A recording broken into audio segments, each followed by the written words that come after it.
Did you enjoy lunch? We will now begin the afternoon part of the 2020 International Symposium on Sustainable Peace on the Korean Peninsula.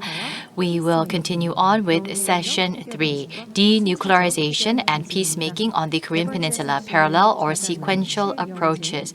This session will be moderated by Young-jin Choi, a former Korean ambassador to the United States. He graduated from Yonsei University,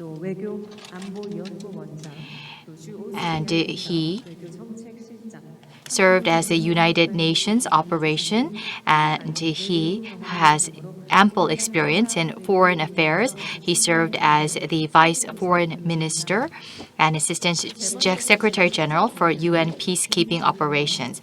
The presenters for this session is Kim Hyung, who will be presenting here, and we will also be hearing from Georgetown University Professor Robert Gallucci, and lastly, Seigfried, Senior Fellow of CISAC, Stanford University, will be joining via online. We will now begin Session 3, and I will be handing over the mic to former Korean ambassador to the United States, Choi Young-jin.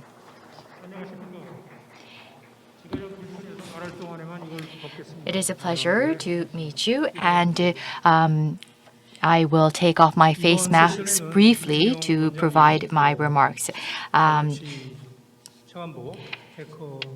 Chancellor of KDNA, Hyung Kim, and we also have with us Professor Robert Gallucci and Senior Fellow Mr. Hecker. We talked about the Geneva framework, agreed framework, and that was brought about by Professor Robert Gallucci. And I was the first delegate to go to KEDO at Washington. And from 1995 to 1998, for 3.5 years, I spent time there. And I think that was possible because of Professor Gallucci. And my second experience with DPRK is when the agreed framework did not follow through. And in the early 2000s, there was suspicions that there was enriching of uranium. And in 2004, in January, Senior Fellow Hecker was invited by DPRK to carry out a monitoring of their plutonium facility, and they put in efforts to show that they had nuclear capabilities. And Senior Fellow Hecker went to DPRK and saw the sites, and I was working at IAEA, and I dealt with the enriched uranium, and so I had an opportunity to see the work of Dr. Hecker, and then with the Moon Jae-in administration taking office,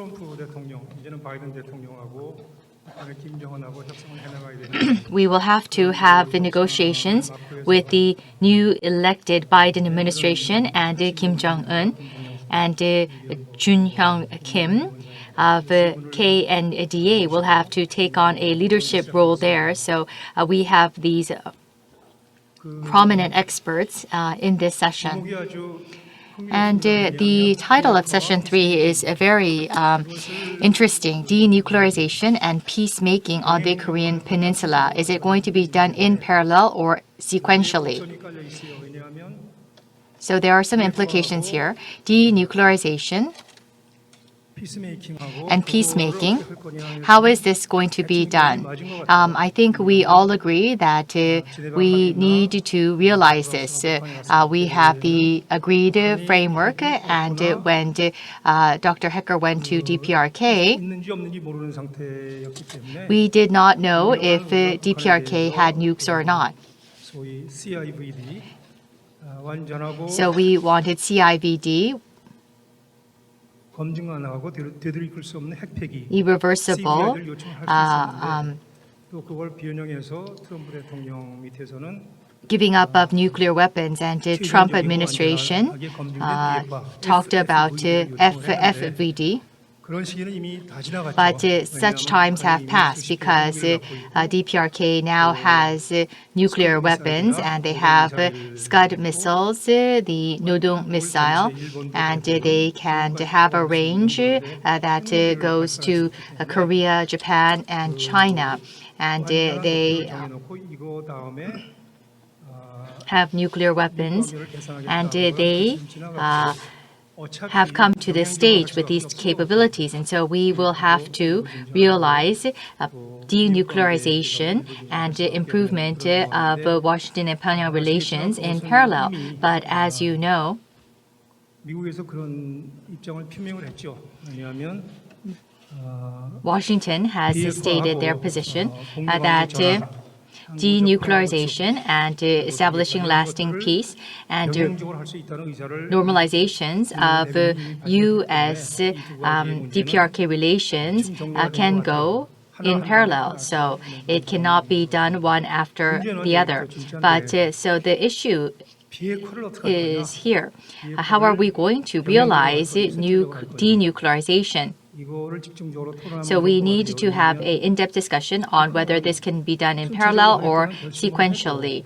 So DPRK has decided that they will be following a sequential approach, that Yeonbyeon will be dismantled, and so 40% of their nuclear weapons will be dismantled, and then there should be lifting of sanctions.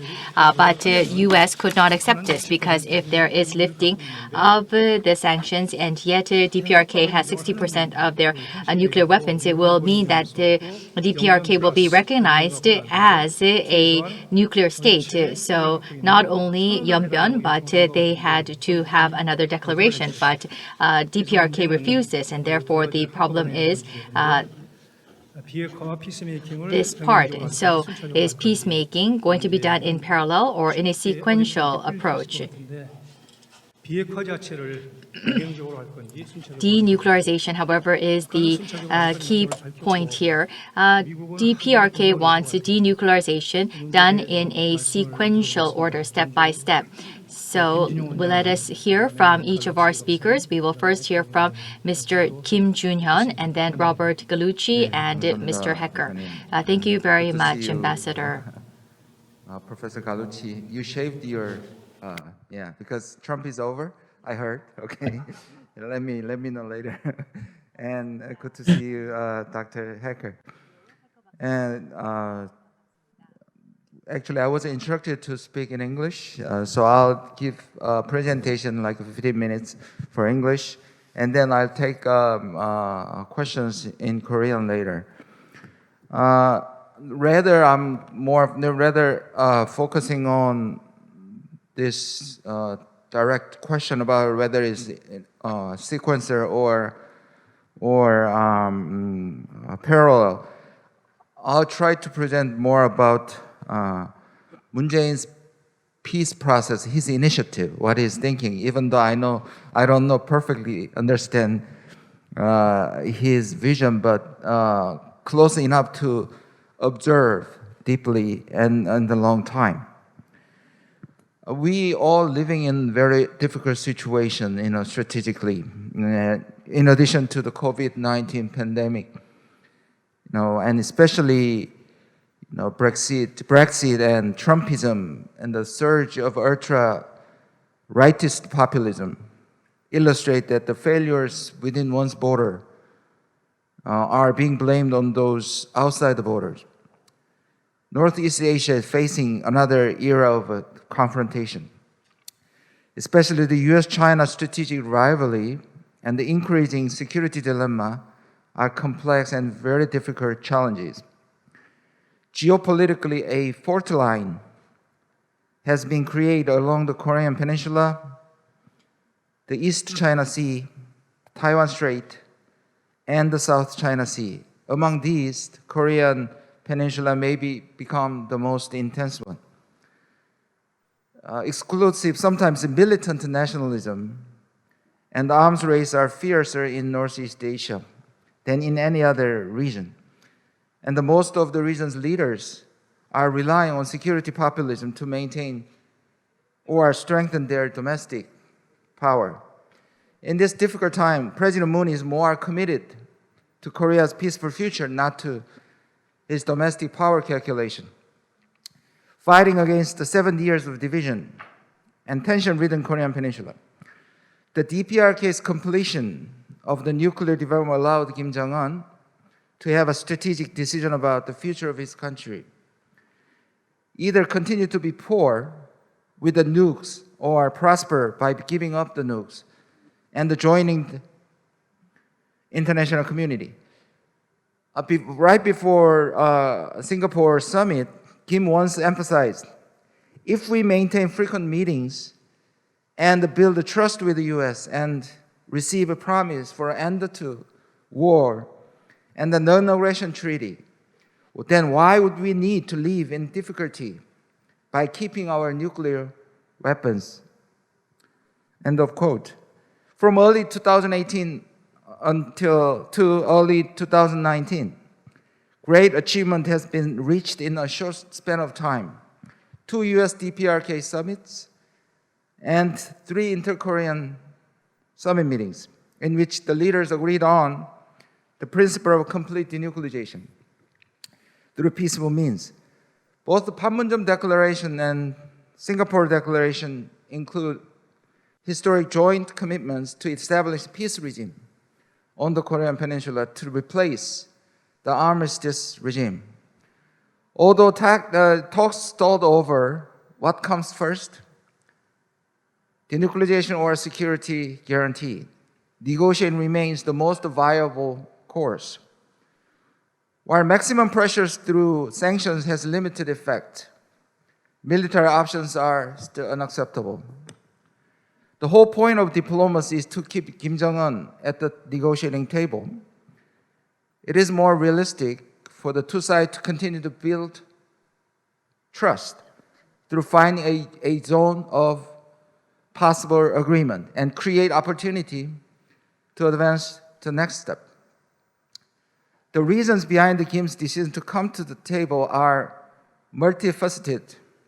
His confidence in nuclear weapons appears to be a strong motivator. Trump's maximum pressure with the threats of military action and tighter sanctions could be another. But the development would have been impossible without Moon's peace initiative. His role was the bridge between Trump and Kim during and after their reckless 2017 War of Words. A driving force has been so-called top-down approach, based on personal relationship between Kim, Trump, and Moon.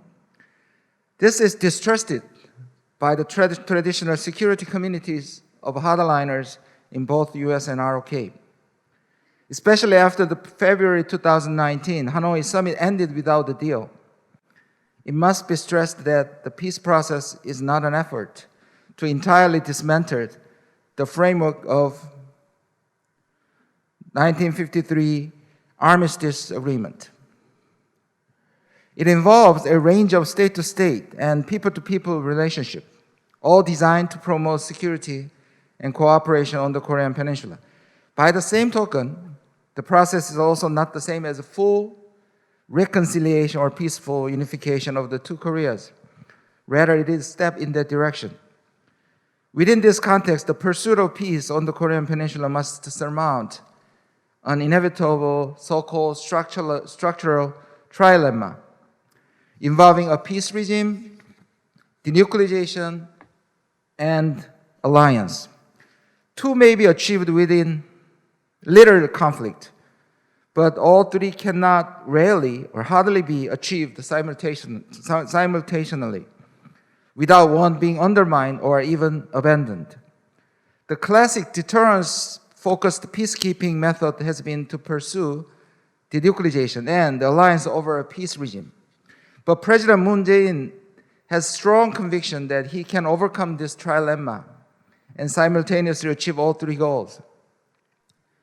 While he is maintaining deterrence, through alliance. With his peace initiative, he is actively pursuing denuclearization and the peace regime on the peninsula, which we can call it peacemaking. Despite all the progress and achievement, we all know that the peace process has been stalled after the no deal at Hanoi. The damage to the trust relationship promised with the enthusiasm in Singapore seems so serious that recommencing the talk seems so difficult, even after a series of events at Panmunjom and Stockholm. Security dilemma situation is used often in movies. Two people pointing guns at each other negotiate to put down their guns simultaneously. But since there is no trust between them, the movie often ends with one's death by another's cheating. The dilemma is this: the gun that is put down first produces trust, or trust makes the gun go down. But a powerful country and a weak country cannot have the same perspective. A powerful country would not die even if trust is broken by the weak one and by being cheated. But for a weak country, broken trust means the end of its life. When a weak country faces a powerful country wants to put down its gun only after trust is guaranteed, first by a powerful country. This is exactly what has been going on between Washington and Pyongyang. The U.S. is declaring that trust will form if DPRK abandon its nuclear weapons. But DPRK is demanding that America show its trustworthiness before it can let go of their nuclear bomb. If Washington is truly serious about offering absolutely zero sanctions relief until full denuclearization, that is a non-starter. Considering Washington's track record on the living agreements, years later, you don't have to be a fan of Kim Jong-un to see why Pyongyang cannot accept such a deal. North Korea knows how the U.S. handle regime changes, particularly the story of the Libya's Muammar Gaddafi. The U.S. has overall been pushing for an all-or-nothing style agreement, but we all know that it is more realistic for the two sides to build trust through a small deal, thereby creating an opportunity to reach the next step. We all know that we have experienced the salami tactics. This small deal doesn't mean that we are going back to the frame of salami tactic.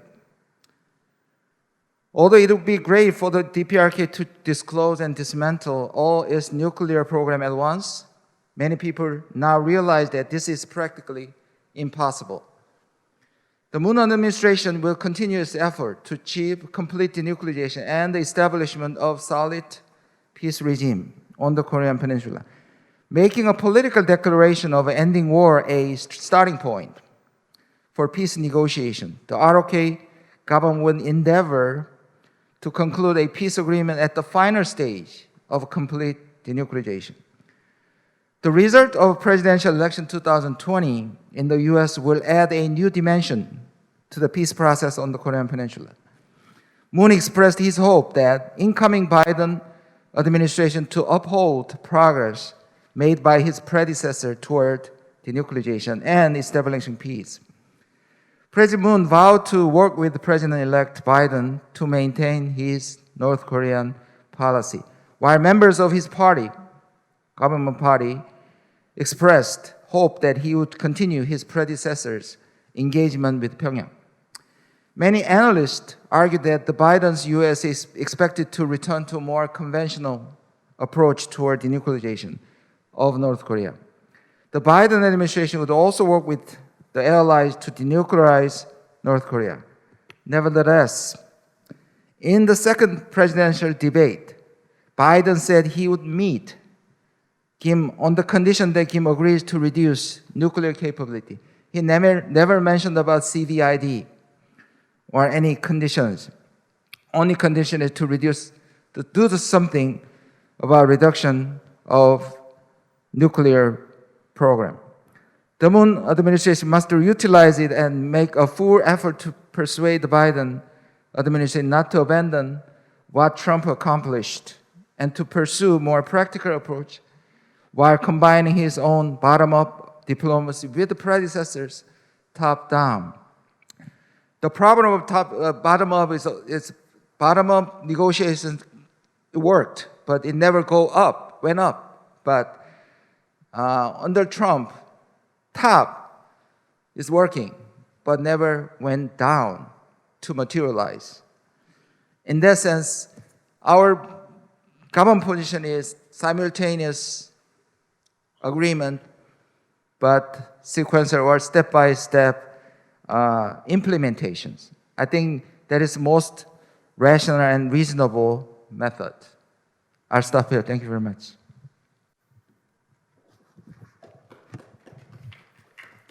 김 원장님 감사합니다. Well, thank you so much.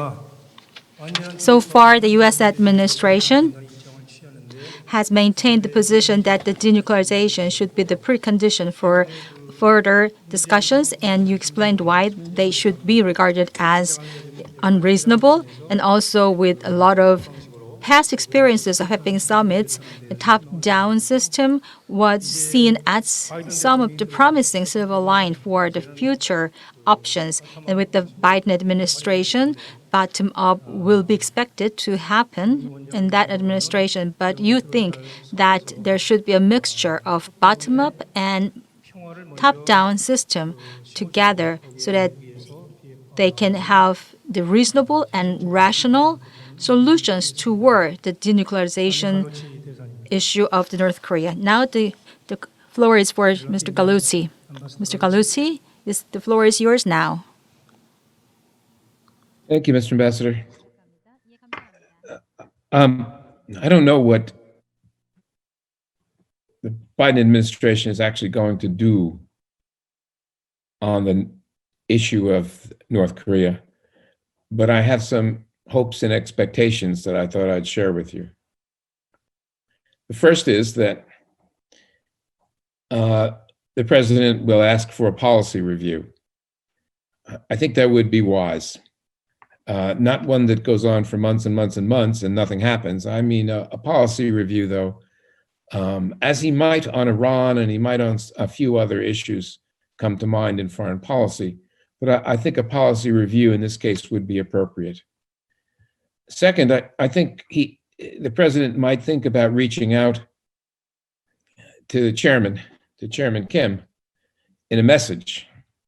And my hope, and really my expectation, is that that message would not be very robust or substantive. It would merely set the table for the Secretary of State to contact his opposite number, the foreign minister in the DPRK, and arrange for working level meetings. So what I'm saying to you in my first point here is that it is my hope, and I guess my expectation, that we will not continue with theater, passing for diplomacy. I'm hoping that we will engage in, if you pardon the expression, good old-fashioned diplomacy, and we'll have working diplomats sit down at a table and expect to be at that table for some period of time. I don't think we can make arrangements to settle the issues outstanding between the DPRK and the USA over lunch. I don't care how good these people are. You know, the agreed framework took about a year and a half. So I'm not advocating a year and a half negotiation, but I think lunch is a bit much. I think we should be looking for the president to ask his Secretary of State to arrange for some sort of professional diplomatic level engagement with the North. That's my first point. Second, I would expect and hope that the U.S. would not proceed with the conduct of professional business-like discussions without first, having done the policy review, engage with its allies in Seoul and in Tokyo, and certainly with the key player in the region from the perspective of the DPRK, namely Beijing. So there would be, in other words, a normal diplomatic process to engage other parties that have a vested interest in the outcome of discussions that bear upon the future diplomatic and political future of Northeast Asia.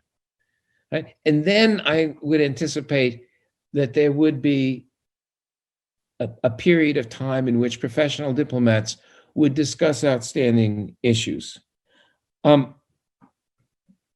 It would be my hope, to go to a matter of substance, that the United States would come to the conclusion that when it begins to talk with the North Koreans about what we expect would be all the elements of denuclearization and all the elements of normalization, that normalization would be an objective of the United States as well as of the DPRK. It isn't like, as some would have it, we'll give them normalization and they'll give us denuclearization. I think that is a bad construction. It's not a useful construction. It is profoundly in the interests of Seoul and Tokyo and Beijing and Pyongyang and Washington that normalization take place. Not only normalization of relations between North Korea and the United States, but let's be honest, normalization of the state of North Korea within the international political system. There should not be a sanction. The United States should show no enthusiasm, in my view, for sanctions. Sanctions are something we do, it seems to me, as a last resort when we have nothing else, that we don't want to use military force and we don't want to do nothing, and sanctions is what we set upon. It is not something we should be enthusiastic about. It is not an end in itself. It's not something we should want. We should want to move away from sanctions towards a normal relationship with the DPRK. So I think early on, we can expect a couple of things. And among the things, I need to probably put this up front, since we're going to be dealing with substantive matters that Sig Hecker is going to tell us about the details of denuclearization, they can be quite complicated and protracted as an activity. And indeed, normalization has a lot of moving pieces and parts to it too. So we should expect both sides will be looking for evidence of compliance.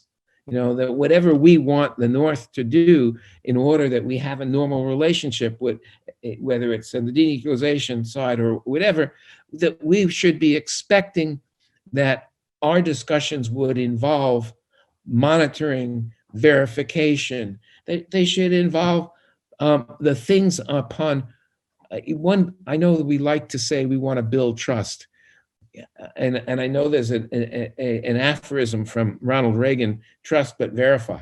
No, the point is, it's going to be a long time before there's going to be trust here. And so we're going to need verification. We're going to need monitoring of these activities that we take on. And both sides should expect that.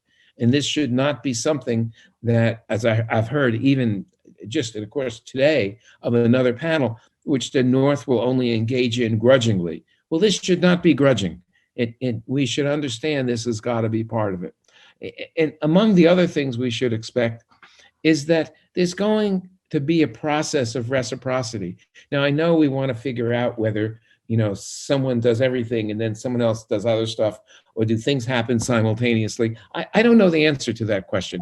What I do know, though, is that neither side is going to want to find itself entirely exposed and have received and achieved nothing from its perspective. So it may be that, like, if you look back on the agreed framework, I know it was a very long time ago, quarter of a century, but there were stages in the agreed framework. And in a certain stage, both sides would do things. It wasn't that on this day, they would act simultaneously necessarily. But before we moved on to stage 2, the stuff in stage 1 had to get done. So there was a concept of reciprocity. At the time, people liked to say action for action, but it wasn't really so specific that this was happen, then that would happen. It's just that over a period of time, a number of things would happen, and we could feel that we'd go on to the next stage. So I can imagine loose reciprocity. Let me tell you what I cannot imagine, and I do not expect. As logical as it is to ask the North, as apparently we did, to describe and declare to us all their facilities and material that make up their nuclear program. That's a lot to ask as a first step. And it doesn't sound, I mean, I understand the logic of it. I have this experience of doing inspections in Iraq after the first Gulf War. And we had the Iraqis under Resolution 687 of the United Nations. They were required to make a full and fair declaration of everything they had, right? Full and final declaration. And they constantly revised it every time we caught them not declaring stuff they should have declared. So they had many full and final declarations. It was absurd. And it was not something that we took seriously. I can't take seriously the idea that the North, as logical as it would be for it sort of just the inspection part, that they would put everything on the table.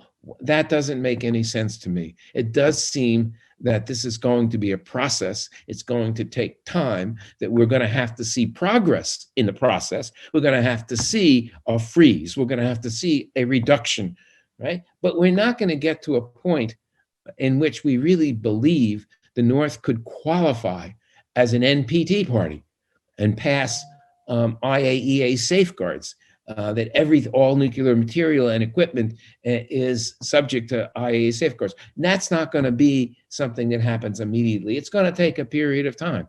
But I will tell you, I have no enthusiasm, and I was with colleagues this morning at this conference, no enthusiasm for the idea that we will give up on getting to the point at which the North is, as we say, denuclearized. No, that should remain our objective. I think we owe that to our allies, both in Seoul and in Tokyo, that we don't want to have a fully normal relationship with North Korea until it is formally back in the NPT and is a non-nuclear weapon state. But we should not expect that to happen until there's a fair passage of time and the North develops confidence. I know the expression has been used by many people that the North is waiting for security assurances. In my track 1.5 talks with the North since negotiating with them in the relatively recent past, the North representatives of DPRK I've talked to, they will not trust declarations. I mean, it's kind of like listening to the Russians talk about an assurance to the Ukrainians. I mean, not credible. What they can trust is true normal relations. If they have a normal relationship with the United States, if we can really move there politically, they will be able to trust that, I think, much more than a simple declaration on a piece of paper where nothing has really changed in terms of a political relationship. So that's what I'm really looking for. I'm going to leave to Sig the job of talking about what denuclearization really means. I do want to make a point that I've been making repeatedly, which is important. And to me it is, and that is that we must recognize that North Korea will always be a threshold state. That's just a matter of physics, that once the North has built a uranium enrichment facility, a chemical reprocessing facility, it has separated plutonium, it has enriched uranium to high levels in the isotope uranium-235, it will be able to do it again. There is nothing that makes sense to me about what used to be called CVID, irreversible denuclearization. It's always going to be reversible. And by the way, the amount of material that we're trying to make sure the North doesn't have is it's a few baseballs in terms of size for each fissile core of a nuclear weapon if it's an implosion system. So are we going to be sure that we've got every baseball collected out of the I doubt it.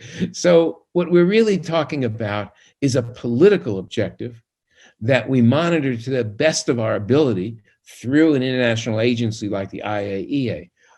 But the North will always be a threshold country in the sense in which we talk about how long would it take if the North were to decide it were going to leave the non-proliferation treaty regime. And that's just a fact, I think, a fact of life. So I think I want to stop there. I feel as though the fundamental question of this panel about how, in fact, we work out the arrangements between the North Koreans and the United States, if we are the two on each side of the table, and whether it's going to be sequential or whether it's going to be simultaneous, the two sides will figure that out. It won't be actually simultaneous, I don't think. There will be a connection between the movement of one side and the movement of the other. It may be phased, it may be sequential in another way, but there will be a connection. And I think that's inevitable. Anyway, thank you. Thank you for listening. Thank you. Thank you, Dr. Gallucci. 갈루치 박사는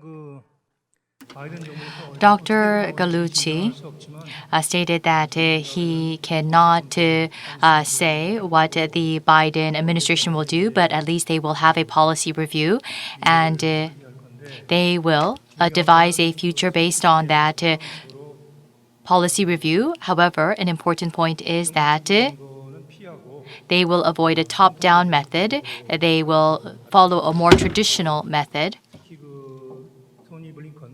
And Antony Blinken will take on a role, and there will be contact, whether through Blinken or more working level staff. And in that process, Seoul and Tokyo will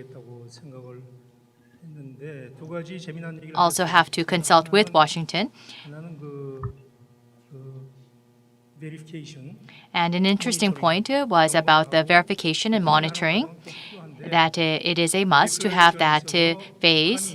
And in the declaration, it is unrealistic to expect North Korea to declare everything and all that they have. And CVID, complete, verifiable, irreversible dismantlement in the CVID. This is an old concept, and in particular for the irreversible, which means if North Korea has the capabilities to develop nuclear weapons, then we should not be obsessed with that concept of irreversible. We should have loose reciprocity, that there should be that type of cooperation. And whether it is parallel or sequential, we should not try to be too obsessed about that as well, that there should be a connection. And if there is a connection, then we can be satisfied with that connection, and that it can start from there and it will gradually progress. And so we will now bring up Dr. Hecker. Thank you very much, Ambassador. It's my great pleasure to join you here today for this conference. Let me start out by saying, by sort of giving the bottom line answer to the question, the way that I understood it, and that is, will denuclearization and peacemaking be sequential or parallel? So my interpretation of that is it has to be parallel, because by sequential, I thought one meant that one side goes first all the way. And it's quite clear that North Korea is not going to give up its nuclear weapons first without commensurate steps towards normalization. It's also clear the US is not going to normalize fully first without North Korea taking steps in direction of denuclearization. So these have to be in parallel, as I would define it, and they have to be sequenced. So President Kim, has focused on what he said, the peace process. And Ambassador Gallucci, of course, has given us almost a tutorial as to how one does diplomacy appropriately. He laid out what all the really crucial steps are, that this is something one has to get down to the table, and it's going to take months and a year plus and so forth in the negotiation process. And you simply can't short circuit that. But both of them are really experienced hands in this business. And I'm a scientist type. And so what I thought I could do, and Ambassador Gallucci has already mentioned it, so I'm going to focus on the technical aspects because I see this word denuclearization being used so loosely. I think without most people really understand what it means. And so I thought I would try for the audience today to attempt to really explain what's involved in denuclearization. And first, you have to explain nuclearization. In other words, the bomb building process, what's required. And then I'm going to talk about what North Korea has. So there are three main things that are required to have a nuclear arsenal. The first one is the bomb fuel, and that is you have to produce plutonium or highly enriched uranium. Those are the two bomb fuels. Neither one of them occurs in nature, and so you have to make them. The second one I would call weaponization, and that is you have to design, build, and test the nuclear device. So that's important. The third one is, so you have a nuclear device, you have to deliver it in order to have it be a deterrent. And so now you're talking about delivery systems, particularly about missiles. So what I'm going to do, and I hope you bear with me, is just sort of give you, one of my lectures on nuclear things as to what's involved in each of these three things, because when you hear me through, you're going to see just how complicated it's going to be to turn that around. So bomb fuel, plutonium, highly enriched uranium, as I said, neither one occurs in nature. They both start with uranium mining. So you have to have a pretty big, mining operation to dig the uranium out of the ground. You have to chemically process that uranium either to make reactor fuel in order to be able to produce plutonium, or to make the feed material for enriching uranium in centrifuges. For plutonium, you have to build reactors. You have to operate reactors. And it turns out North Korea in Yongbyon has 3 reactors. It has a small research reactor that the Soviets built many years ago, over 50. It hasn't been operating much. It has its main reactor, which is actually also quite a small reactor. We call it the 5 megawatt plutonium production reactor. And then it built a new one. And as Ambassador Choi had mentioned, I was there first in North Korea in 2004. Well, I went 7 times in a row. The last one was 2010. And they actually showed me the new reactor that they were just beginning to build. We call it the experimental light water reactor.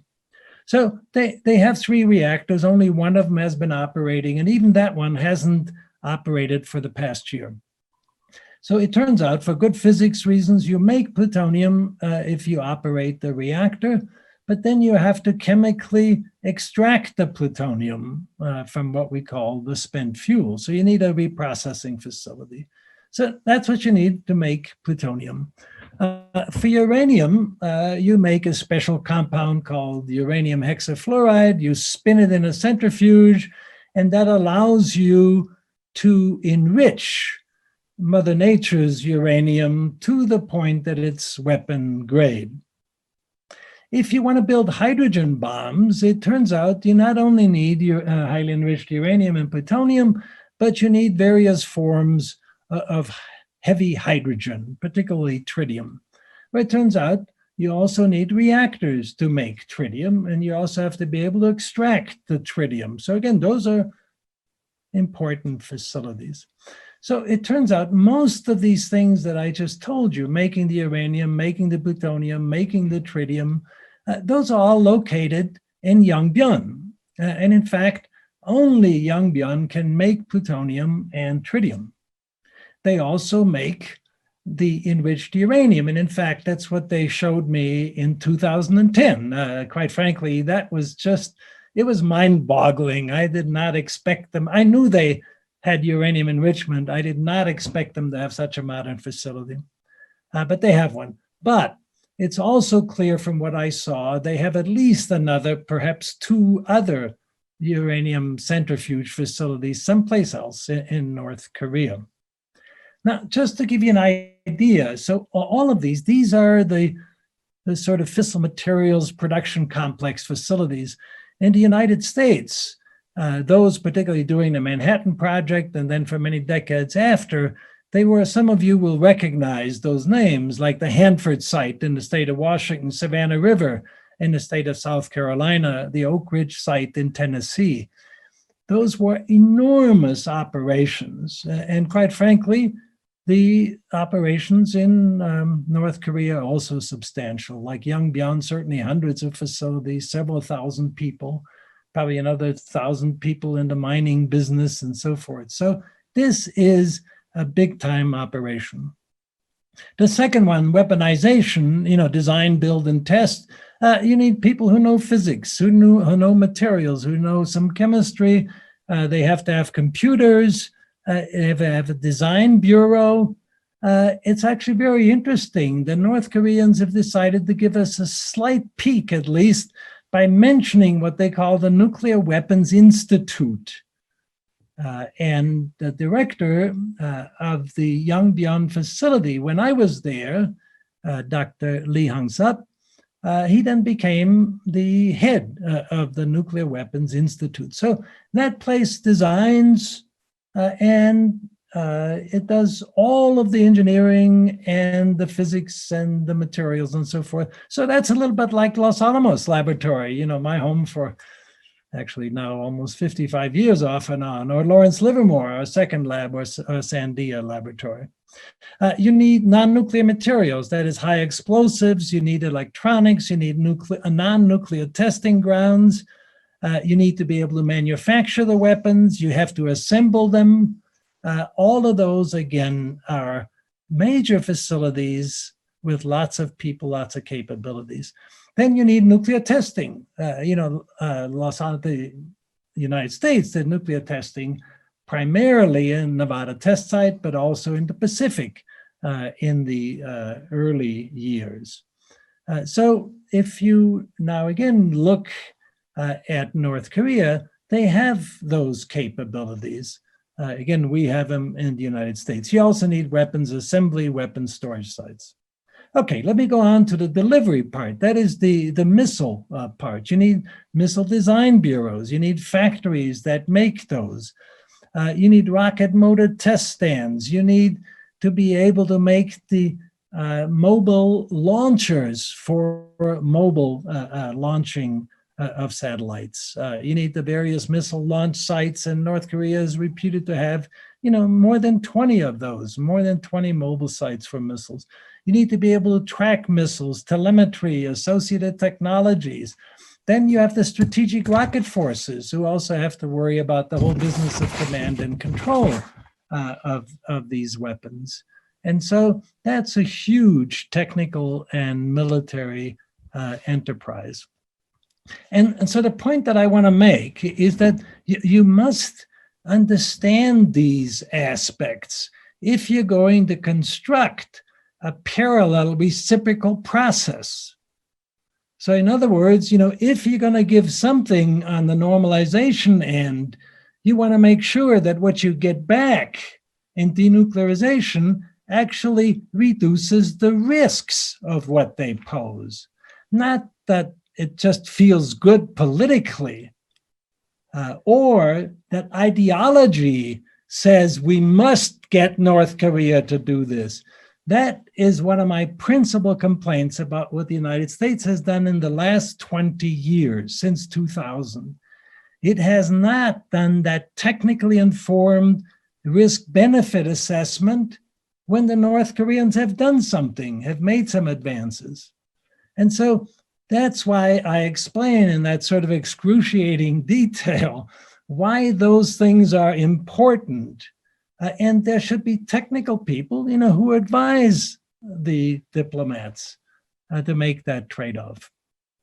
Just for example, what was mentioned right at the outset, Ambassador Choi, you mentioned, in Hanoi, the word is apparently North Korea was willing to give up 40% of its weapons, in order for sanctions relief. Well, quite frankly, I read that people said that. The people who say that they were willing to give up 40% of their weapons, for the most part, they don't know this technical stuff. That wasn't 40% of the weapons. It wasn't any of the weapons. It was actually a significant part of their capabilities, the Yongbyon facility.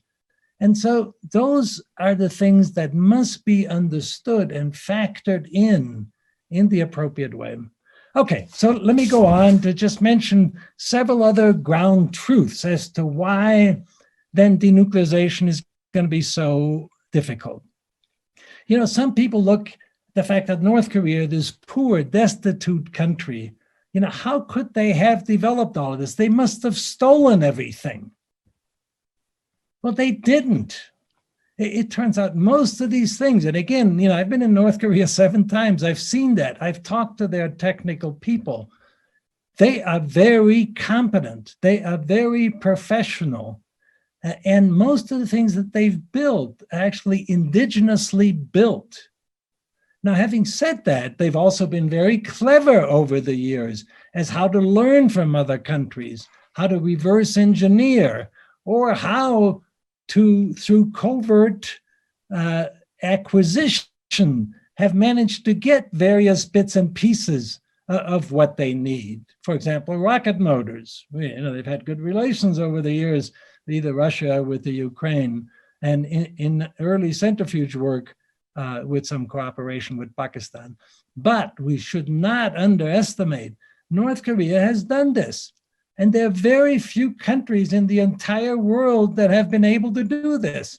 So what you must understand is this is an enormous sense of pride for the North Koreans. It's their national pride. It's actually a place where they feel they have succeeded. And now you're expecting them to just go give it away. They're not going to do that. And so that's important. The other point that I want to make is for them to denuclearize, to turn this whole thing around, it's unprecedented. It's never happened in history at this level. South Africa gave up its nuclear weapons, but they had 6 simple uranium bombs. It was a very simple program. It was nothing like North Korea. 3 former Soviet republics, Ukraine, Kazakhstan, Belarus, gave up the Soviet weapons that were on its soil. It was totally different. It was nothing like this. This is like asking one of the big nuclear powers, or India, Pakistan, for example, to give up all of their nuclear stuff. So you have to understand this is going to be difficult. So technically, it's very difficult, not impossible, I would say. It's going to take a long time, enormous resources. And then I come to the point that Ambassador Gallucci made so well. So it's not impossible, but verifying it, that the last baseball or the last neuron that learned how to design a bomb or how to test a hydrogen bomb has somehow now atrophied, it's not going to happen. So verification in an adversarial environment to zero is impossible. And then the other part, declaring, before you verify, it's a pipe dream. It's not going to happen for all the reasons Ambassador Gallucci pointed out.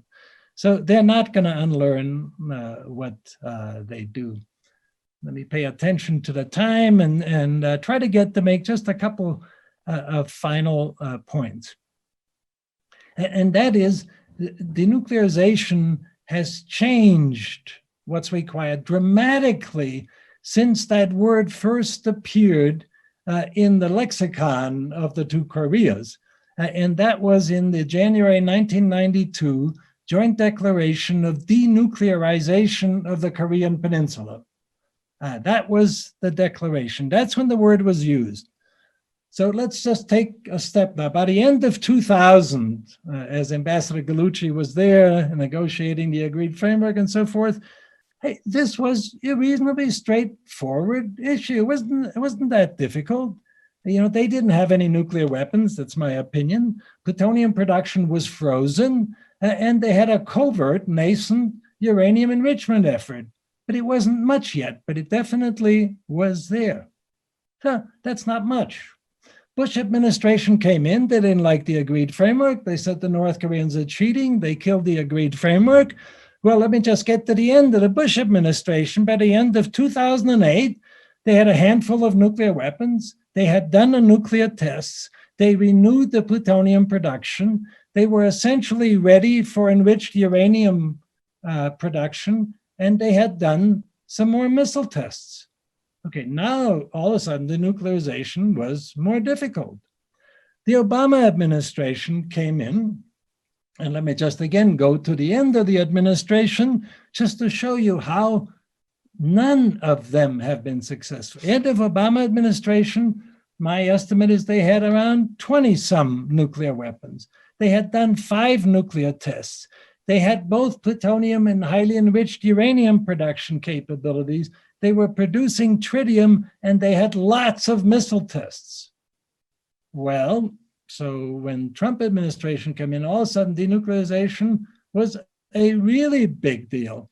Okay, now the Trump administration is going out. What do we face now? Well, they probably have more than 40 nuclear weapons. They've done the hydrogen bomb tests.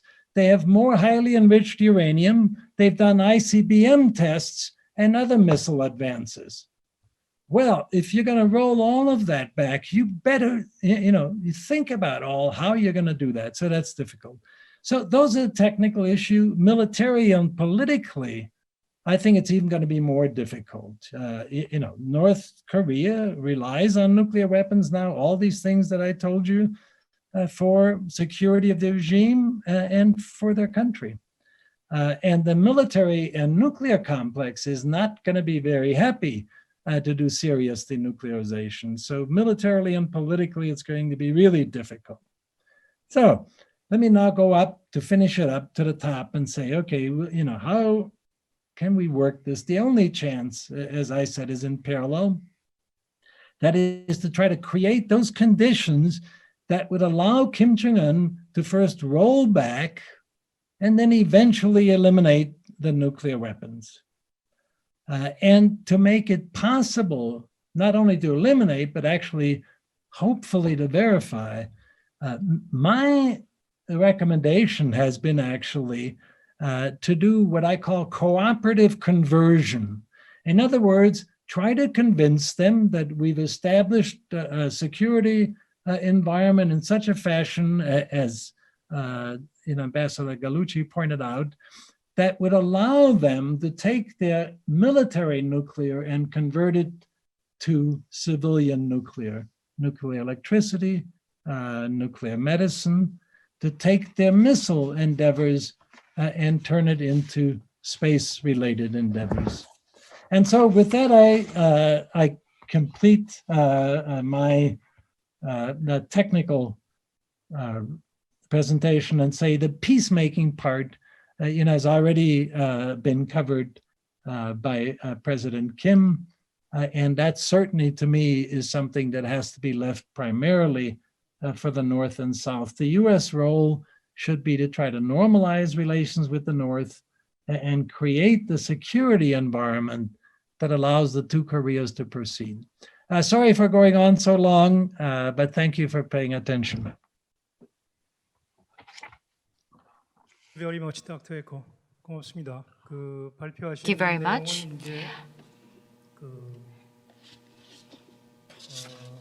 비핵화하고 Professor, 관계 정상화, 피스메이킹 이 결국은 so the doctor said that peacemaking and denuclearization has to go hand in hand, and he focused on the technical matters of what nuclearization is and how DPRK has nuclear weapons, and they have the fuels and plutonium and the enriched uranium, and he also talked about tritium that you need to make a hydrogen bomb, and they have all three. And for weaponization, DPRK has been successful in the weaponization, and you need to have a delivery system. Also, they have more than 20 launching sites, launch pads, and 대를 설치해갖고 다 갖고 있기 때문에 they have these capabilities. Therefore, DPRK, because they have these capabilities, how are we going to then deal with this? And 이 정도까지 핵능력을 가진 나라를 비핵화한 적이 역사적으로 없었다. historically, there was never a case when in which a country that has such nuclear capability was denuclearized. And he also stressed the importance of verification. And in verification, 신고 파트에 들어가서 베리피케이션 하는데 신고 파트에서 what has been declared, you need to go in and verify. And 바라는 것은 현실적이 아니라 realistically speaking, it is not possible for us to expect that DPRK will declare all that they have, and that is in line with what Professor Gallucci has stated. And so the issue at hand for us 북한에 대해서 그 is on the 갖고 있는 그 능력을 North Korea. They developed their capabilities on their own, 외부의 도움 없이 and it was without the help of the outside. They have their capabilities, and that will not change. 신의 창 And they have 비핵화하기가 쉽지 않을 거다. confidence in their capabilities. Therefore, it's not easy for us to denuclearize such a country. And so I will ask 3 questions to the speakers because we have about 30 minutes left. The first question, 하노이 정상회담으로 돌아가고 so let's go back to the Hanoi summit. And during the Hanoi summit, 순차적 North Korea 비핵화를 주장을 했고 영변권만 argued for the sequential denuclearization, that they will dismantle Yeonbyeon, and that there should be lifting of sanctions. And United States refused this. They said that Yeonbyeon is not enough. There needs to be more.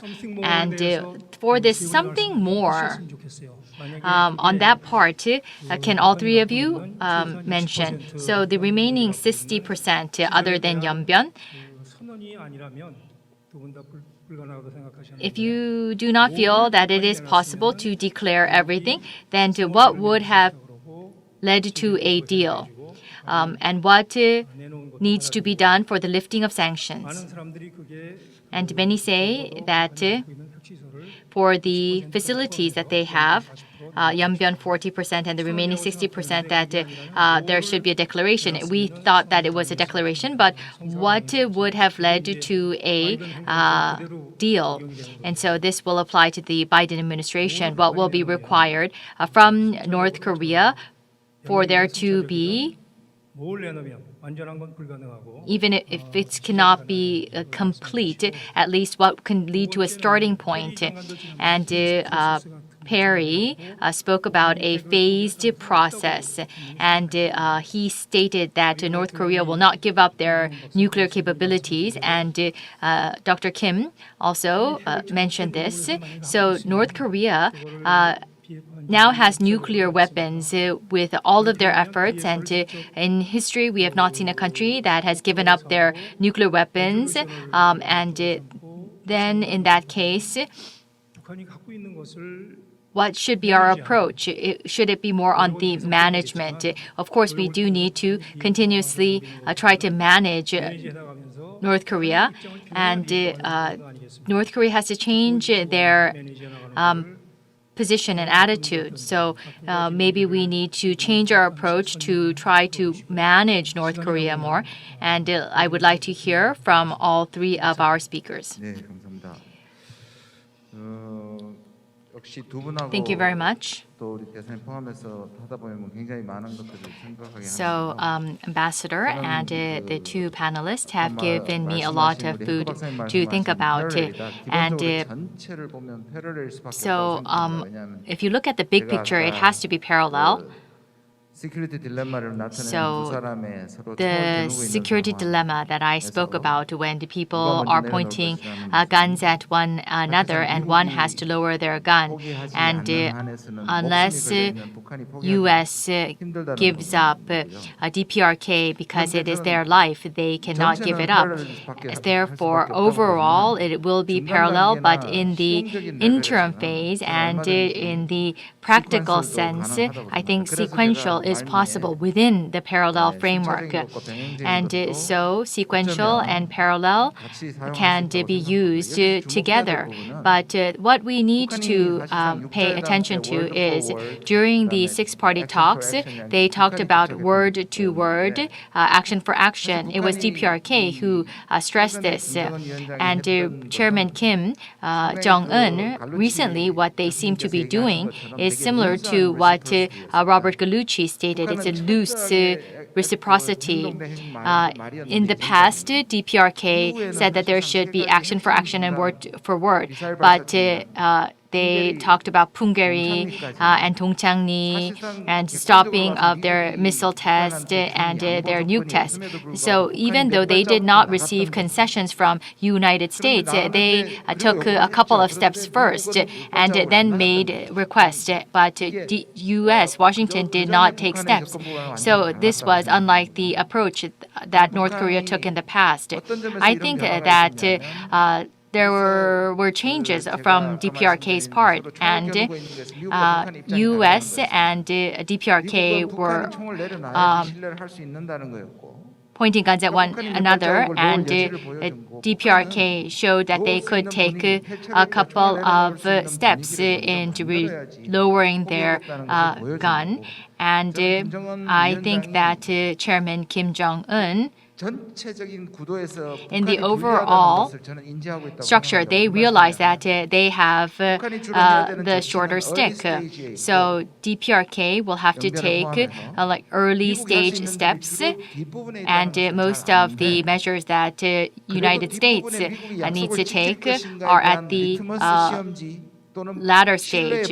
And to get some security guarantee, they asked for three things. And it was a stopping of the military exercises and end of war declaration and lifting of some of the sanctions. So this is not the final stage that DPRK wants. However, this was a testing of a possibility on whether they can trust the United States in the process. And for them, other than the scaling down of the military exercises, it seemed to DPRK that there weren't any concessions from United States. So unless they see additional reciprocity, they will not come back to the negotiation table. So that was the attitude of North Korea, that they will not come back to the stage unless they see some gestures from North Korea. And it was what was in Kim Yo-jong's statement on July 11th. And that, I think, is the guideline of North Korea. And then how can we go back and let's say that we are back at Hanoi and what will be required? So there are two items that they wanted. So there was 50% success of the military exercises, and there was the Yeonbyeon and lifting of the sanctions. But this was not acceptable to President Trump. There was the issue that he had at home, but it seemed for President Trump that there's nothing that he himself did. It was just an acknowledgement of what President Moon and Chairman Kim agreed on. So we cannot go back, and it should have been something that would show as the result of President Trump. And if I think I am one of the people who state and argue that we should repackage Hanoi, we need to create a bigger negotiation item. So there should be Yeonbyeon and also freezing of the nuclear program that should be brought out from DPRK, and lifting of sanctions, whether it's 3 or 5. After the deal broke out, there was the regime guarantee that was argued by DPRK. It could be a peace declaration, or it could be a starting of a peace agreement, or a end of war declaration, or a declaration that each side will not be utilizing their nuclear weapons. So that could be the first step. And William Perry, you mentioned William Perry, and if you cannot realize denuclearization, then shouldn't you go toward a management of the nukes? And what's interesting is that in Washington, there's a consensus among experts, and there are some concerns there too. And it is that as DPRK's nuclear weapons has become more advanced, therefore it will be difficult to denuclearize. Therefore, shouldn't we go toward a more realistic approach to reduce the risk of North Korea? That is welcoming. However, we should not. But the part on that denuclearization is impossible. It will take a long time, but politically, saying that to North Korea it'll be impossible to denuclearize, I do not think that that can be an assumption that is acceptable to Biden-elect and President Moon Jae-in, because politically and will that be acceptable? That is a concern that I have. And despite that fact, I do not think that denuclearization can happen overnight. So that is something that Washington needs to acknowledge. But it is a long run, and there needs to be discussions on to what the ultimate goal will have to be. Thank you, Mr. Kim. Then we will go on to Dr. Kaluchi. I'm almost at a loss for words, which I almost never am, but it seems to me that there's an enthusiasm here to get into the negotiator's business and figure out sort of what things are worth on each side, and figure out what are we gonna give them if they give us this, what's equal to that? You know, if you would think back at another deal that was made, and forgive me for reliving my past here, but do you remember South Korea was building 2,000 megawatt light water reactors for the North Koreans in North Korea. And in the meantime, while the South Koreans, with some help from the Japanese, but the lion's share was the phrase we used, was of this enterprise was a South Korean enterprise. Well, you all were doing that. We were delivering something called heavy fuel oil, which is not something you can fuel an airplane with, but you can burn it, and you can light the lights, and you can produce heat. And so that's what we did. Now, how did this come about? What was this equal to?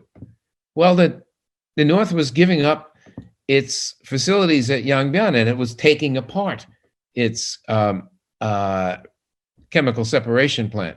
It was doing shutting down its small 5 megawatt electric research reactor, plutonium production reactor. It was ending construction of a 200 megawatt and a 50 megawatt electric rated reactors that were also of the gas graphite type, and very troubling to us because of the implication as production reactors for plutonium. So what we did is we made up stuff that would equal other stuff so that there'd be some sort of exchange. We can do that again. However we decide to value what the North is giving up on the road to denuclearization, were to completely give up, dismantle all its operations at Yangbian, there would be a lot of stuff, as Sig said, and we might want to do something for them in addition to making statements that are consistent with the process of normalization, opening up liaison offices, doing whatever else. But I want to discourage you all from doing the negotiators' work here. I mean, that's what negotiators do. They figure out what makes sense for a particular phase in an agreement of what we do when they do this. And it doesn't happen on the same day necessarily, but they're connected enterprises that happen. And you make up stuff if necessary. If you don't have something on the table, you put something on the table. Well, what else could we do? Well, we can provide some assistance of some kind here, or some assistance of some kind there, or someone else can do that. So if you leave it to negotiators, they will figure out stuff that will equal other stuff and allow a negotiation to proceed. I think what we need to figure out is what the end game is, and whether we are both really buying into the end game. Are these steps towards a true non-nuclear weapon status for North Korea, or is this in a sense a modernization program where they get rid of old stuff and they'll eventually build new stuff? That's not what we want to do. Do we really have a political commitment on the part of the North to move down the road to being a non-nuclear weapon state? Do we, the Republic of Korea and the United States of America, truly want to have normal relations with the North? Are we really going to try to accomplish that? And that's going to mean that the character of whatever military operations we do changes. It means that we're going to be doing a lot of what is called in the arms control business CSBMs, confidence and security building measures, because military operations are not going to fit terribly well with a robust process of denuclearization and normalization. So we're going to have to do things that are consistent with that. And it means that the diplomatic activity is going to have to catch up. It was more because of the North Koreans than because of the South Koreans or the United States that we don't have liaison offices, but we have to move towards normal diplomatic relations too. We can't have the DMZ be the DMZ and talk about a normal relationship between our countries, or North Korea being a normal country with a demilitarized zone across the middle of the peninsula. So I would encourage you not to expend all your energy on figuring out what the equivalencies are in the course of a process of denuclearization and normalization. I would say negotiators do that for a living. We pay them to figure those kind of things out, and they really can. We have to figure out the bigger political picture and where we are headed. And by the way, we need buy-in, right? Even if Seoul and Washington agree, we need buy-in. We, at least from Tokyo and Beijing, we need buy-in here. So we have it's not that we don't have work to do. We have a lot of work to do, but I think the focus needs to shift a bit. That's all. Mr. Hacker, Dr. Hacker, your turn. Thank you very much. And Dr. Hecker, please, it's your turn. Well, thank you. I'm not sure what else I can say when we've had two very distinguished people giving very, very important comments. But let me add just a few things in the spirit, particularly of what Ambassador Gallucci just said. I also do believe that the details you must leave to the negotiators. As I look back, you know, we had several opportunities that unfortunately we walked away from. Ambassador Gallucci pointed out that we were well on the way to having mostly South Korea, but some help from Japan, build the Kido reactors. And quite frankly, I mean, that was just, it was a huge step. And if it had just been allowed to take its course and get there, and even though North Korea was sort of getting out of the box of hedging their own bets, with the uranium enrichment activities and so forth, is these other things were so much bigger that once one of those reactors would have been pumping 1,000 megawatts of electricity into North Korea, it would have so fundamentally changed everything. Yet there was another US administration that came in, and it decided, it just wanted to kill that for ideological reasons as well as probably others. And so it is really important to get the big picture right. And so as Ambassador Gallucci points out, we need to do that again now. But this picture is very different than the one that he helped to put together in the late 1990s, because as I pointed out, North Korea has these incredible nuclear capabilities, and they have their own internal constituencies, who want, essentially, it makes them powerful within the country, and they're not going to be easy to convince otherwise. So let me turn, that was an important part. It's an important lesson of how actually significant movement was made. And then through a combination of North Korea sort of hedging its bet and the United States changing administrations and going in a totally different path, at least for a while, when the Bush administration tried to recover, it was too little too late. So that was one experience. We need to learn from that. Okay, so now let me turn to Hanoi, where, for better or worse, President Trump and Kim Jong-un at Singapore laid down sort of the basics of how one might now proceed, in the 2018 timeframe. And a lot of people criticize that for saying, that's just a few sentences, it's a few words, but it had the important components for 2018. So I thought that was a very good move. Now the question was, can one get from there to something like the agreed framework was? Okay, so the next step was Hanoi. And unfortunately there, in my opinion, the United States walked away from something that certainly wasn't perfect, but it was a lot better than where we were or where we've gone since that time. If you just think back that they were willing to shut down Yongbyon. And we've already heard it mentioned, maybe that was only 40%. Again, I don't believe the 40, 60%.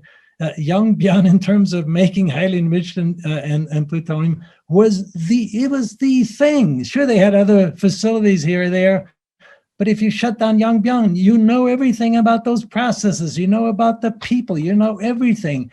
It was an incredibly good deal to take.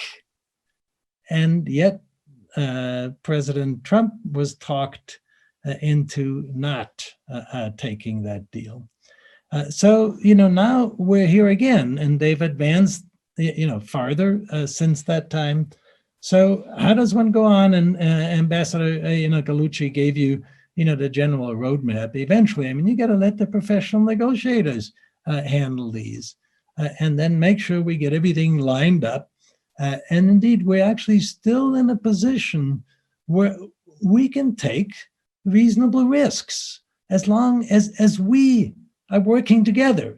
South Korea and the U.S., South Korea, and at least the U.S. and Japan also.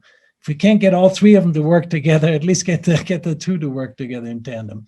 So again, if we take those steps, I think we'd have an opportunity. Thank you.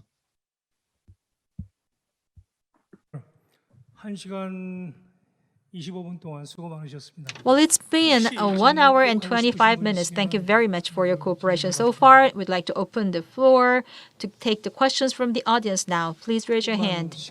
We have a lot of hands up, but we don't have time to accommodate all the questions. We have someone who previously asked an opportunity to ask a question there, over there. Let's give the microphone to him.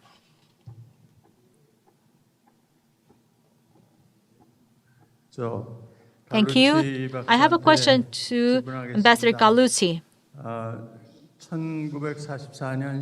1944, October, we had the Geneva Agreement. In the Geneva Agreement, if the North Korea closes down the reactor, the 1994 actually, so the U.S.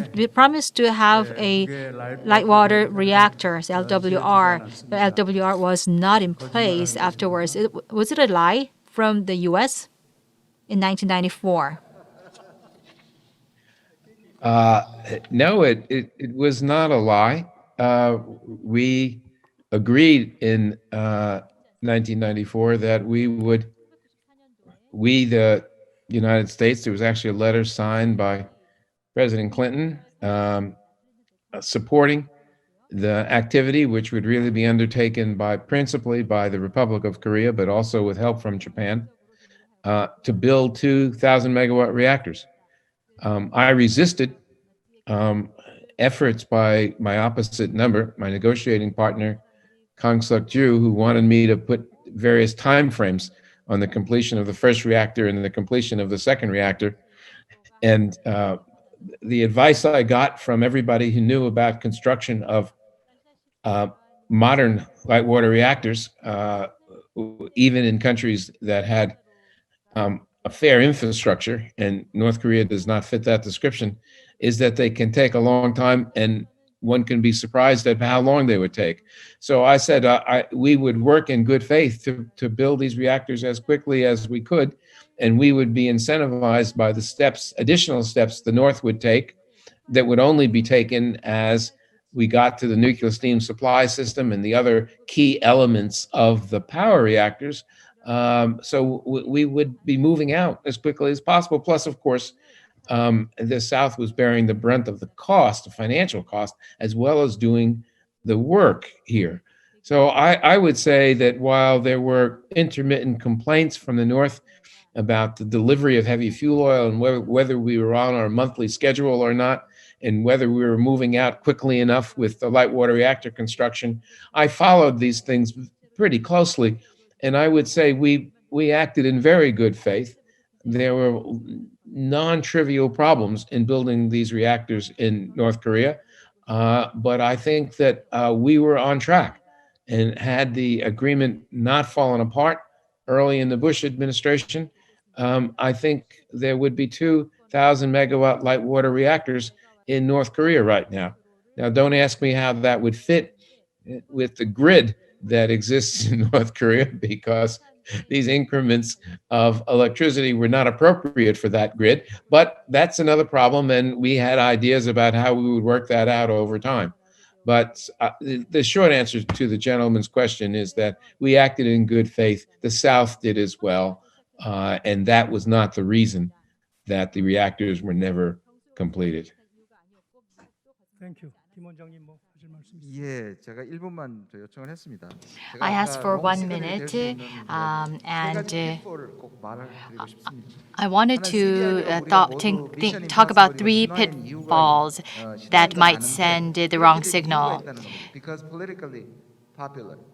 Denuclearization is politically popular, and so if we talk about denuclearization that is impossible, that would be a pitfall. It would be the wrong message. And JCPO being utilized as it is, it's not possible. And the DPRK's position is different from Iran. So if we argue for that, it will not be possible. That's another pitfall. And the third pitfall is bottom up and conventional methods should be possible, but that is not enough because North Korea was traditional bottom up. It is not possible to persuade North Korea. In that case, there should be a combination, and summit meetings or multilateral or bilateral summits will be required. So we should not go back just to a bottom up method. That would be a pitfall. Thank you very much. Peacemaking and denuclearization, it's a very difficult topic, and we heard from Dr. Kim and Dr. Hacker and also Robert Gallucci, and thank you very much for this session. So we heard about denuclearization and peacemaking on the Korean Peninsula, parallel or sequential approaches. We heard an in-depth discussion, and I would like to thank the moderator, Young-jin Choi, former ambassador, and the 3 speakers for their insights. Please give them a big hand. Thank you very much. Then we will now we have come to an end to session 3. Thank you for your insights, opinions, and comments. We will now have a 15-minute coffee break, and we will resume at 2:45.